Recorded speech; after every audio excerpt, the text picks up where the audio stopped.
दुख काहे को होए। इसलिए रोज परमात्मा का स्मरण करना चाहिए, दुख आएगा नहीं।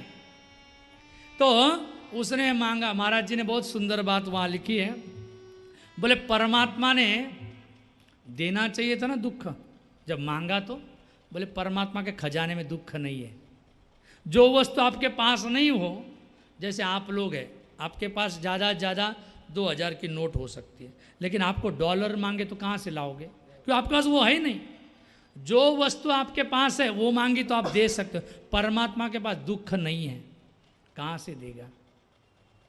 और एक बात कही, बोले परमात्मा सुख रूप है, वो भक्तों को हमेशा सुख देना चाहता है। परमात्मा क्या है, वो दुख देव नहीं सुख देव है। परमात्मा क्या है, आपको सुख देना चाहता है। आप भले ही दुख मांगो, आप कष्ट मांगो। हाँ, गुजराती में एक भजन है ना, कौन सा, हाँ, दुख कापो है ना, शंभो शरण पड़ी गो घड़ी रे घड़ी कापो।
भगवान से मांगना है तो क्या मांगना है, कुछ मांगना ही नहीं। अगर भगवान कभी प्रसन्न हो जाए भागवत के बाद और आ जाए वरमग्रही भक्त, क्या चाहते हो, हाँ, तो क्या बोलोगे, महाराज आने तो दो भगवान को, फिर दिखाते उसको, वो परेशान हो जाए। इसलिए परमात्मा आता नहीं। इतनी बड़ी लिस्ट है, हाँ, आजकल तो कंप्यूटर में लिस्ट बनाते लोग, पहले तो लिखते थे 10-20 चीज़ें, ये चाहिए वो चाहिए। अरे भाई वेदों में भी मांगा है, रुद्री में आता है, हाँ, क्या क्या मांगा है वहाँ, हाँ, सूतश्चमे जायाश्चमे, हाँ, बोले हाँ वसश्चमे, वहाँ भी बहुत कुछ मांगा है। जब वेदों में मांगा हुआ तो हमको क्या अर्जा मांगने के, परमात्मा इसलिए प्रकट होके आता नहीं आपके सामने। लेकिन अगर आपकी मांग समाप्त हो जाए, हाँ, और मांगना भी है ना, एक ने मांगा, दृष्टांत तो मेरे पास 1000 है, लेकिन भागवत आगे जानी चाहिए। एक ने परमात्मा से मांगा, परमात्मा मेरे से कोई ले नहीं, जो भी आए मुझे दे के जाए। क्या मांगा, परमात्मा ने कहा भिखारी बन जा। भिखारी से कोई लेता है क्या, दे के जाते 2 रुपया। इसलिए मांगना नहीं, जहां मांगोगे वहां फंस जाओगे। अरे परमात्मा सर्वज्ञानी है, सर्वज्ञ सर्वसमर्थ है, उसको बताने की क्या जरूरत है। जब हमको जरूरत पड़े ना, हम तो मांगते नहीं भगवान से, हमने कुछ नहीं मांगा, परमात्मा सब देता जाता है। जब नहीं मांगते ना तो ज़्यादा देता। एक ने मेरे को पूछा ये कपड़े, हमने कहा 10,000 के, बोले इतने महंगे, मैंने कहा देने वाले हैं, जब देने वाले तो हम क्यों ना पहने। आपको मांगते हुए भिखारी की तरह अच्छा नहीं लगता। परमात्मा को भी आपको अच्छा लगता है कोई भिखारी आए 2 रुपया मांगे, बिस्किट मांगे। जब आपको अच्छा नहीं लगता है और आप परमात्मा के पास, एक ने शायर ने बड़ा सुंदर लिखा है, बोले बाहर बैठ के भिखारी मांग रहे, मंदिर के बाहर, और अंदर वीआईपी जाके मांग रहे है, तो दोनों भिखारी। एक भिखारी से मांग रहा है और एक परम भगवान से मांग रहा है। तो इसलिए परमात्मा से कभी नहीं मांगना। और जब परमात्मा ने कहा कि कुछ मांगो, तब जाके कहा कि विपदा दो, दुख दो, परेशानी दो। बोले बुआ ये क्यों, बोले जब दुख होता है तुम आते हो, अगर हमको राज्य मिला है तुम जा रहे हो आज। परमात्मा ठीक है रह जाता हो, फिर परमात्मा वहाँ रुक गए। फिर थोड़े दिन के बाद परमात्मा एक दिन रोज युधिष्ठिर भगवान को मिलने जाते हैं। एक दिन उनको लगा कि परमात्मा किसका ध्यान कर रहे सुबह सुबह। रोज ही युधिष्ठिर आते थे, मेरे कारण ये हुआ, मैं राजा बना, मेरे भाइयों की हत्या हुई, इतना पाप मुझे लगा, सब दुख प्रकट करते थे।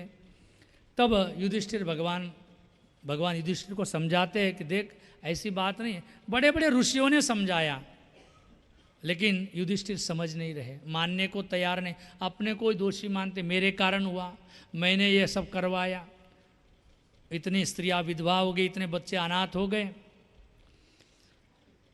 तो उस दिन भगवान ने जब ध्यान करते हुए भगवान को देखा तो पूछा युधिष्ठिर ने कि महाराज आप किसका ध्यान करते, पूरी दुनिया आपका ध्यान करती है। भगवान ने क्या हंसते हुए कहा कि मैं भी ध्यान करता हूँ। बोले किसका? बोले एक सूर्यास्त होने जा रहा है। कौन? बोले पितामह भीष्म, मैं मुझे ध्यान करते, मैं उनका ध्यान करता हूँ। बोले वो सूर्यास्त होने की दिशा में है। बोले आज भी क्या करो?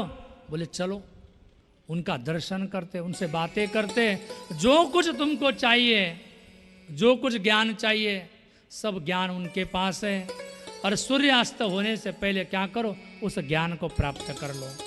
और अंतिम समय भगवान सभी राजा मतलब जितने भी थे ना भाई, 5 पांडव, द्रौपदी, सब वहाँ जाते हैं और उनके सामने खड़े हैं।